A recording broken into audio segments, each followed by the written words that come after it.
नमस्कार, स्वागत है आपका द हिंदू वीडियो में। राष्ट्रीय स्वयंसेवक संघ की स्थापना को 100 साल पूरे हो गए हैं। इसी क्रम में आज हम बात करेंगे राष्ट्रीय स्वयंसेवक संघ के अखिल भारतीय प्रचार प्रमुख सुनील लंबेकर जी से। नमस्ते सर, स्वागत है आपका।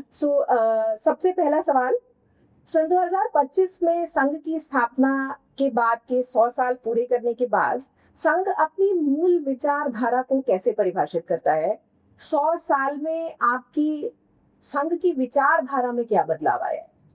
देखिए, संघ का विचार तो स्थापना से ही था कि भाई इस राष्ट्र को जो एक अच्छी परम वैभव की अवस्था में लेकर जाना है और उसके लिए सर्वाधिक आवश्यक है यहाँ हिंदुओं की एकता, समाज की एकता।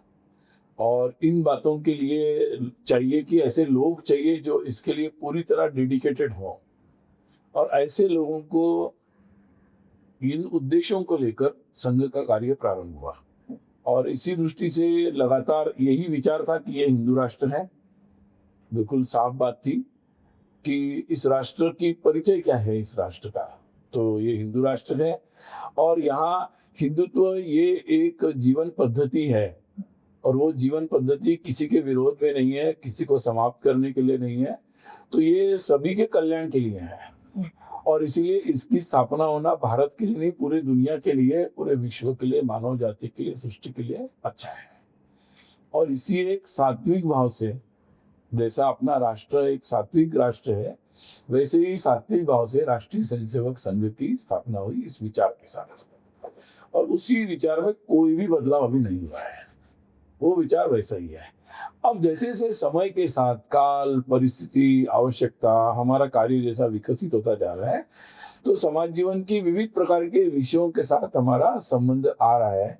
जैसे जैसे कार्यकर्ताओं की संख्या बढ़ रही है, हम अलग अलग प्रकार के विषयों को अपने हाथ में ले रहे और फिर इस मूल बात के आधार पर ही उस संदर्भ में अपने विचारों को व्यक्त कर रहे हैं। तो राष्ट्र सर्वोपरि ये उसमें महत्वपूर्ण विचार है। अब वो देश की सुरक्षा के संदर्भ में, देश के विकास के संदर्भ में, देश की एकात्मता के संदर्भ में, हर विषय में वो विचार है। वो उस विषय पर शायद हमने बोला नहीं अभी तक, इसलिए आपको लगता होगा कि नया विचार है। विचार वही चल रहा है, बस इट इज वो अलग अलग तरीके से अलग अलग विषयों के संदर्भ में सामने आ रहा है। अभी तक संघ परिवार से कितने लोग जुड़ गए भारत में? वैसे संघ की जो शाखाओं के संदर्भ में अगर मैं बताऊं तो अभी लगभग अभी हमारी जो अखिल भारतीय प्रतिनिधि सभा हुई तो 88,000 से ज्यादा रोज चलने वाली शाखाएं हैं। उसके अलावा भी सप्ताह में चलने वाली वगैरह हैं और हर एक शाखा से कई सारे लोग जुड़ते हैं। किसी जगह 100 लोग जुड़ते हैं, किसी 200 जुड़ते हैं, तो ये कई लाखों में ये नंबर हो जाता है। मतलब 100 साल पूरे होने के बाद अब संघ अपने विस्तार की कोई नई कार्य योजना बना रहा है? शायद ऐसी कोई बातचीत भी शुरू हुई है आपकी अखिल भारतीय समन्वय बैठक में जो समालिका में हुई? संघ की शाखाएं निरंतर बढ़ती चली जा रही है और विशेषकर उसका विस्तार पिछले लगातार मतलब गति से हो रहा है। मतलब और उस कारण से संगठन दृष्टि से हम लोग जो और व्यापक रचना कर रहे हैं। हमारे जो पहले हमने प्रांत के स्तर के यूनिट्स बनाए थे, अब हम लोग उसके नीचे और एक स्टेप नीचे जाकर संभाग स्तर के यूनिट बना रहे हैं ताकि हम हर जगह पहुंच सके। और अभी हम लोग जिले तक पहुंच गए, लगभग तहसील तक पहुंच गए, कई गाँव में पहुंच गए, मंडलों में पहुंच गए। तो हम लोगों का आने वाले समय के ये प्रयास है कि हर गांव तक, हर शहर के हर बस्ती तक हम लोग पहुंच जाए। तो इस दृष्टि से जो आवश्यक संगठन की रचना है तो उसमें हम लोग आवश्यक बदलाव कर रहे हैं और साथ ही हजारों लोग, मतलब लाखों बोल सकता हूं मैं, वो संघ के साथ नए से जुड़ रहे हैं। कई सारे समाज के अच्छी संस्थाएं, अच्छे लोग अच्छे काम करने के लिए आगे आ रहे हैं। तो उन सबके साथ एंगेज होना, उन सबको काम में जोड़ना, ये बहुत बड़ा एक हमारे सामने चुनौती भी है और एक बड़ा अवसर है शताब्दी के निमित्त। तो हम आने वाले समय में उस दृष्टि से अपनी रचनाओं में जो आवश्यक बदलाव है वो भी कर रहे हैं हम लोग। तो आगामी योजना यही है कि संघ की शाखाओं का विस्तार होता गया, वो आगे भी चलेगा। और संघ के स्वयंसेवकों ने बहुत सारे कार्य किए हैं 100 वर्षों में। अब आने वाले समय में समाज के साथ मिलकर, समाज आगे रहेगा, समाज के साथ मिलकर और नए कार्य जितने भी आवश्यकता होगी जहाँ होगी वो भी होंगे, और जो अभी कार्य चल रहे हैं उनका व्याप बढ़ेगा। मतलब किसी तरीके का ऑर्गेनाइजेशनल चेंज, ये संगठन में किसी प्रकार का चेंज जो हायरार्की है वगैरह, इसके बारे में भी विचार हो रहा है? हाल मैंने बताया ना कि जो हम लोगों के यहाँ जो हम लोगों ने प्रांत की रचना की थी, अभी तक 46 प्रांत पूरे देश में रचना थी। तो आने वाले समय में 80 से ज़्यादा हम उसके संभाग बनाएंगे। प्रांत रचना नहीं रहेगी, संभाग स्तर पर हम काम करेंगे, तो ज़्यादा डिसेंट्रलाइजेशन होगा, तो कार्य विस्तार के जो बढ़ती आवश्यकता है उसको हम एड्रेस कर पाएंगे। सो ऐसा कह सकते हैं कि आने वाले समय में हम संघ से जुड़े जिनको ऑफशूट्स कहते हैं, संघ से जुड़े लाइक माइंडेड हाँ, संघ ऑर्गेनाइजेशन, प्रेरित संगठन बोलते हैं हम संगठन लोग। बढ़ेंगे आने वाले समय में और देखने को मिलेंगे?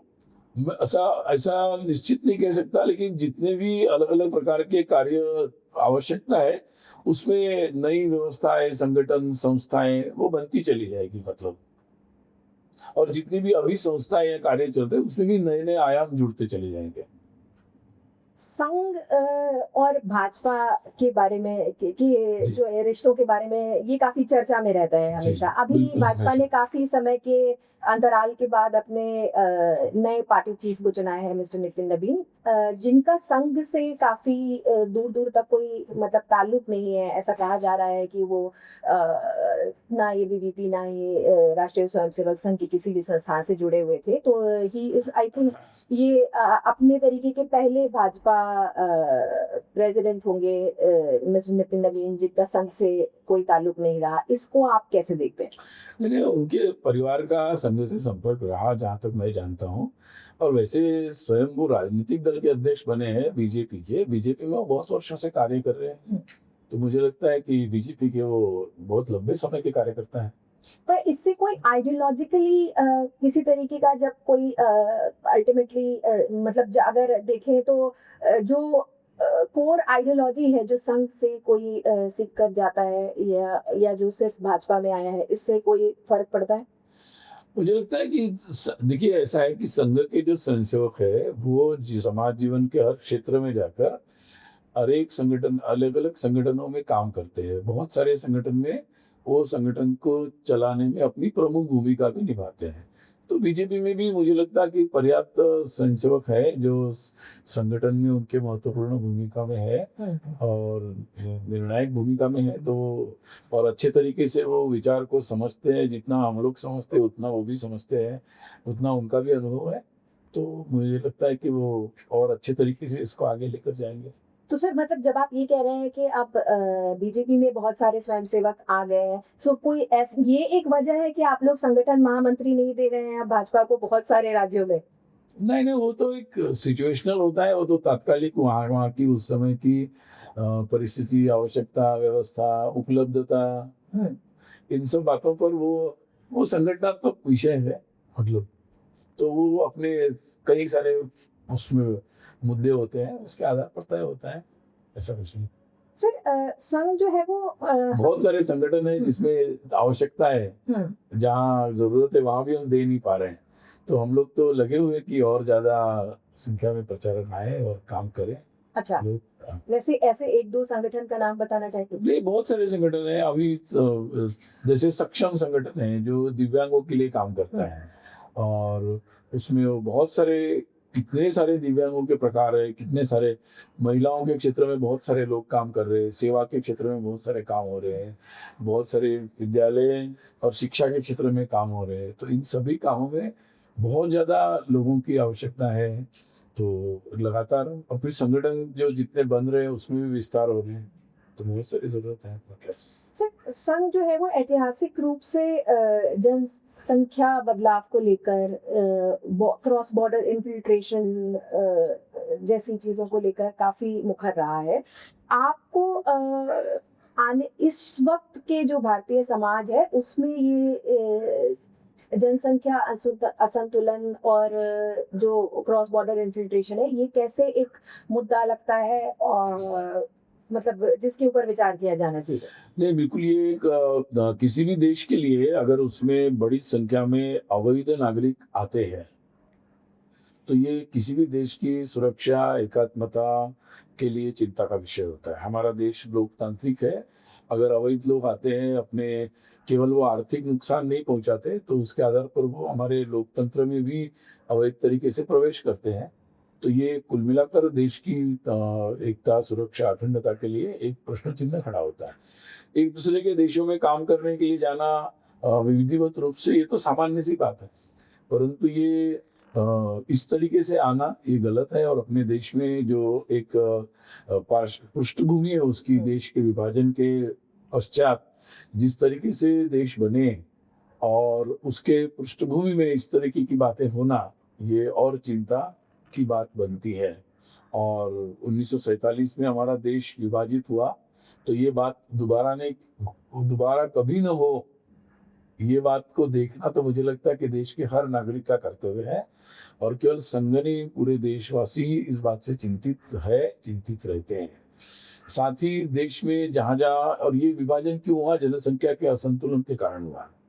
तो अगर देश में जनसंख्या का असंतुलन हो रहा है और तो उसकी चिंता पूरे देशवासियों को है। वो चिंता हमारे पास, संघ के कार्यकर्ता हमारे जमीन पर जाते हैं तो हमारे पास वो चिंता समाज से आती है। ऐसी जो समाज से चिंता आती है उसको हम बोलते हैं, उठाते हैं।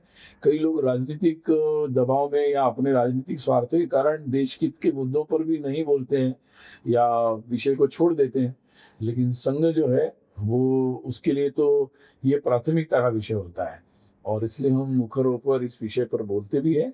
और जहाँ जहाँ भी हमारे स्वयंसेवक उसको हर तरीके से, हर संवैधानिक तरीके के जितने मार्ग है उस तरीके से उन विषयों को समाधान की तरफ ले जाने का प्रयास भी करते हैं।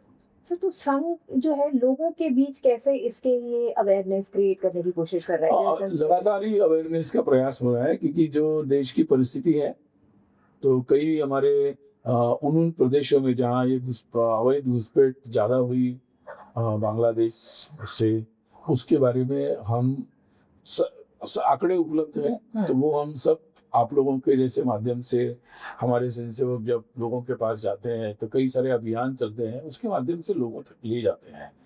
और पूजनीय सरसंघ चालक जी, संघ के अन्य जो सभी कार्यकर्ता हैं, वो जब भी समाज में जाते हैं तो वो अपने अलग अलग मंचों से भी इस बात को समाज के सामने रखते रहते हैं। मैं आपसे भी कहूंगा कि आपके माध्यम से भी लोगों में इस मुद्दे पर जन जागरण और लोगों की इस बारे में अवेयरनेस के लिए आप लोगों का भी सहयोग अपेक्षित है। सर, कुछ ऐसे स्टेट्स हैं जहां पर आपको ऐसा लगता है कि ये क्रॉस बॉर्डर इन्फिल्ट्रेशन बहुत ज्यादा है? हाँ, है ना। जैसे आसाम है, बंगाल है, बिहार है, झारखंड है। तो ये सामान्यतः जो सीमाएं जहाँ लगी हुई है उधर, वहाँ बहुत ज्यादा है। और इसके अलावा फिर देश के लगभग, अभी तो आप अंडमान में जाएंगे तब भी आपको वहाँ अवैध घुसपैठ मिलेंगे आपको। तो अभी उस पर अच्छी बात है कि अब धीरे धीरे चाहे इलेक्शन कमीशन हो, चाहे एडमिनिस्ट्रेशन हो, ये सभी लोग इस पर किसी न किसी लेवल की कार्रवाई कर रहे हैं और लगातार ये मामले भी सामने आ रहे हैं। सर, जब ऐसा कहा जाता है कि देश जो है वो एक है और संघ हमेशा से ये बात कहता रहा है काफी मुखर होकर कि सरसंघ चालक जी ने भी कहा है कि इस देश में रहने वाले सभी लोग हिंदू हैं। तो जनसंख्या असंतुलन कैसे होता है जब सभी एक ही कास्ट कम्युनिटी या एक ही सब हिंदू हैं? तो किस प्रकार जनसंख्या असंतुलन को आप परिभाषित करेंगे? देखिए, जनसंख्या असंतुलन का अर्थ ये है कि हमारे देश में कुछ लोग हैं कि जो इस देश की परंपरा, इस देश की एकता, अखंडता, इस देश की का गौरव, इसके साथ अपने को जोड़ कर देखते हैं। और जैसे कि सरसंघ चालक जी ने ये कहा कि सबके पूर्वज एक है, सबका डीएनए एक है, हम इतिहास से जुड़े हुए हैं। तो जो ये बात की जिनको स्मरण होता है, तो अपने आप फिर उन्होंने अपनी पूजा पद्धति बदल दी, तो उनका राष्ट्र नहीं बदलता, उनका देश नहीं बदलता है। लेकिन अपने देश में ऐसा हुआ कि जनसंख्या बदलने के कारण कुछ लोगों को ऐसे लगा कि हमारे पूजा पद्धति बदल गई, तो अब हमें अपना, ये देश हमारा नहीं रहा, हमारा दूसरा देश हमें चाहिए। और इस कारण से देश का विभाजन हुआ। तो ये बात दुनिया में भी हुई है, बहुत सारे देश है ऐसे। तो आप लेबनान का उदाहरण ले लीजिए। तो बहुत सारे दुनिया में ऐसे देश है कि जहाँ ऐसा हुआ है, भारत में तो हुआ है ऐसा। और इसीलिए इस बात को एक तरफ ध्यान रखना और दूसरी तरफ जो लोगों ने भी किसी भी परिस्थिति में अपने भारत के बाहर से आए हुए जो मत संप्रदाय है, उन रिलीजन्स है, उनको अपनाया है, तो उनके बीच में भी ये बात हम लोग लेकर जा रहे हैं बार-बार कि भई आपका मत संप्रदाय बदला होगा रिलीजन, परंतु आपका देश, आपका देश, आपका इतिहास नहीं बदल सकता, आपके पूर्वज नहीं बदल सकते। तो हम तो यही प्रयास कर रहे हैं सबको बताने का, लेकिन ये एक प्रक्रिया है, लंबी प्रक्रिया है, चलती रहेगी। तब तक इस बात का ध्यान भी रखना पड़ेगा कि जो लोग ऐसा नहीं सोचते, वो लोग देश की एकता, अखंडता को कोई हानि न पहुँचाएँ। तो ये दोनों बातें बराबरी से चल रही हैं। सर आज के समय में ये एसआईआर है, सीएए, एनआरसी, इसको संघ किस प्रकार देखता है? ये हमारे देश के कल्चर को जो है संरक्षित करने में कैसे? मुझे लगता है कि ये तो सामान्य सी प्रक्रिया है संवैधानिक। कोई एसआईआर मुझे नहीं लगता कोई पहली बार हो रहा है, पहले भी होता रहा है।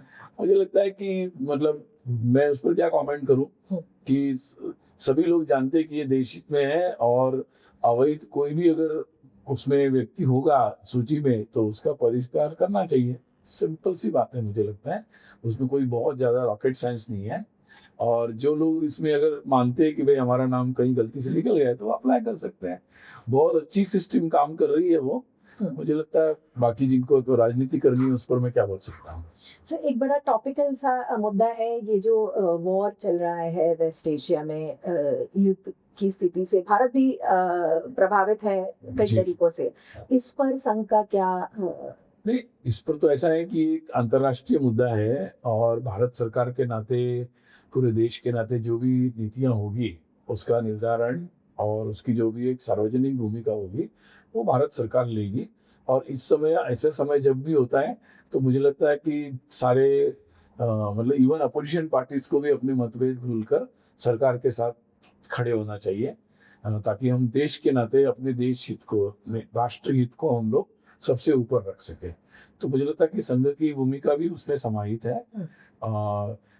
एक तो सामान्य सा विचार होता ही है कि युद्ध जो है, मैंने जैसे पहले भी मैंने कहा है कि युद्ध जो है वो सत्य के लिए, लोगों के हित के लिए होना चाहिए, व्यापक हित के लिए, न कि अपने स्वार्थों के लिए पूरी दुनिया को युद्ध में किसी को भी नहीं झुकना चाहिए। और मुझे लगता है भारत उसी राह पे चल रहा है। सर संघ यूनिटी के बारे में काफी कंसर्न रहता है। जब हमारे बगल के देशों जैसे कि बांग्लादेश, नेपाल में ये एक यूथ आंदोलन, जेन जी प्रोटेस्ट जिसको कहा गया है, इस तरीके की चीजें होती हैं, इसको आप किस प्रकार से देखते हैं और भारत इससे कैसे बचा हुआ है आपको लगता है? नहीं, देखिए, मतलब बांग्लादेश और नेपाल में जो घटित हुआ वो वास्तविक रूप में उनके देश का मामला है। और डेमोक्रेसी अगर वहाँ है तो लोग आंदोलन भी कर सकते हैं, अगर उन्हें सरकार पसंद नहीं है तो आंदोलन कर सकते हैं, और वहाँ लोगों ने आंदोलन किया। हमारे देश में जो हमारी जो युवा पीढ़ी है वो अभी बहुत एस्पिरेशनल है। मतलब वो बहुत आकांक्षा है उनके मन में कि हम देश को आगे बढ़ाएंगे। केवल देश नहीं आगे बढ़ेगा, हम उस बढ़ाने में अपना योगदान भी देंगे। तो वो सब हमारे देश की युवा पीढ़ी उसमें कुछ काम में लगी हुई है।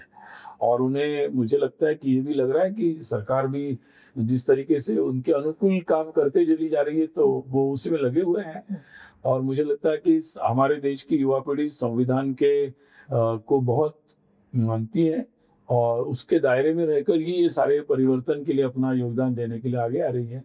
जब भी हमारे देश में ऐसा लगा कि आवश्यकता है, हमारे देश की युवा पीढ़ी भी स्वाधीनता के आंदोलन में मैदान में थी। जब लगा कि देश में आपातकाल लगा हुआ है और देश की लोकतंत्र खतरे में है, तो हमारी युवा पीढ़ी रास्ते पर थी। पूरे संवैधानिक और अहिंसक तरीके से देश की लोकतंत्र की रक्षा की। जब लगा कि 2010 में कि करप्शन ज्यादा हो गया, महिलाओं अत्याचार की घटना बढ़ गई, तो हमारी युवा पीढ़ी रास्ते पर आई और उन्होंने लोकतांत्रिक तरीके से अपने इस बात को उन्होंने सामने रखा। तो हमारे देश में भी हर समय लोग ऐसा करते हैं। मुझे लगता है आज देश में जो वातावरण है, तो हमारी पीढ़ी इस लगी हुई है कि वो एआई में बिजी है कि भाई एआई में या टेक्नोलॉजी में भारत सबसे आगे कैसा बढ़े, इस पर वो लगे हुए हैं। स्टार्टअप में आगे कैसा बढ़े, इस पर वो लगे हुए हैं। वो ये चिंता कर रहे हैं कि देश हमारा लॉ एंड ऑर्डर की दृष्टि से कैसे अच्छा हो, इसके लिए वो अपनी शक्ति लगा रहे हैं। तो मुझे लगता है कि देश में तो एक ऐसा वातावरण है, और हमारी, जिसको आप मतलब युवा पीढ़ी कहते हैं, वो युवा पीढ़ी बहुत सकारात्मक तरीके से लगी हुई है और वो ज़्यादा विश्वास कर रहे हैं भारत पर कि भारत आगे बढ़ सकता है, पोटेंशियल है, पुरानी पीढ़ियों से ज़्यादा। और उनका ज़्यादा विश्वास है अपने धर्म, अपने जीवन मूल्य, अपने अच्छे नैतिक मूल्यों पर उनका ज़्यादा विश्वास है। वो उसके प्रति ज़्यादा आकर्षित हुए हैं। तो मुझे लगता है काफ़ी अच्छा वातावरण है देश में। सर, जब आप यूनिटी डाइवर्सिटी, देश में अच्छा वातावरण, इवन भागवत जी ने अपने कई स्पीचेस में कहा एक शमशान होना चाहिए, इस तरीके की बात है। मगर जब इस तरीके के इंसिडेंट्स होते हैं जैसे जो कि भाजपा शासित राज्यों में है कि यहाँ पर एक कम्युनिटी के लोगों को अगर वो नमाज पढ़ने जा रहे हैं तो सड़क पर ना पढ़ें, या अभी बनारस का ही रिसेंट इंसिडेंट है जहाँ पर गंगा में वो इफ्तारी कर रहे थे बोट पर, तो उनके ऊपर एफआईआर हुआ। 4 धाम मंदिरों में आने के लिए सनातनी होने का सर्टिफिकेट जैसा, ये देश के युवा पीढ़ी को ये चीजें कैसे इम्पैक्ट मुझे लगता है कि देखिए ऐसा है कि मतलब मुझे लगता है कि जो मुस्लिम देश है वहाँ पर भी नमाज की अपनी एक व्यवस्था होती है। रास्ते पर नमाज पढ़ने के लिए वहाँ भी अलाउ नहीं किया जाता। जहाँ तक मैंने देखा है, समझा है, आप दुबई चले जाइए आपको दिख जाएगा रास्ते पर नमाज वहाँ अलाउड नहीं है, निश्चित निर्धारित स्थान पर लोग जाते हैं। तो मुझे लगता है ये कोई धार्मिक विषय नहीं है, ये एक सामान्य अनुशासन का विषय है और उसको उसी तरीके से देखना चाहिए कि सामान्य अनुशासन बना रहना चाहिए और जिस भी मत के संप्रदाय के जिसके भी जो श्रद्धा स्थान है उसका संचालन में जिनकी श्रद्धा होगी उसके अनुसार श्रद्धालुओं के लिए वो स्थान होता है। तो जिनकी जहाँ श्रद्धा होगी उसके लिए उनके लिए वो व्यवस्थाएं बनाते हैं और मुझे लगता है लोकतंत्र में अगर लोगों को ये व्यवस्था अच्छी नहीं लगी तो उसके लिए बोलने का भी साधन है, मीडिया है, हमारे यहाँ बोल सकते हैं लोग। तो मुझे लगता है ये सारे प्रश्न सरकार, हिंदू समाज और सब लोग मिलकर एक व्यापक प्रश्न है। इस पर एक मतलब सरकार अपने कानून और लॉ एंड ऑर्डर के तहत इनके बारे में कोई प्रबंध बनाते हैं। लोगों को पसंद नहीं है तो लोग उस पर भी अपनी बात बोल सकते हैं। तो ये तो व्यवस्थात्मक प्रश्न है, मुझे लगता है इसको इस तरीके से नहीं मगर देखना इससे चाहिए। समाज की इसको इस अखंडता, तरीके से एकता, नहीं देखना चाहिए। ये हमारी देश के अनुशासन की दृष्टि से सभी लोगों के समझने का विषय है।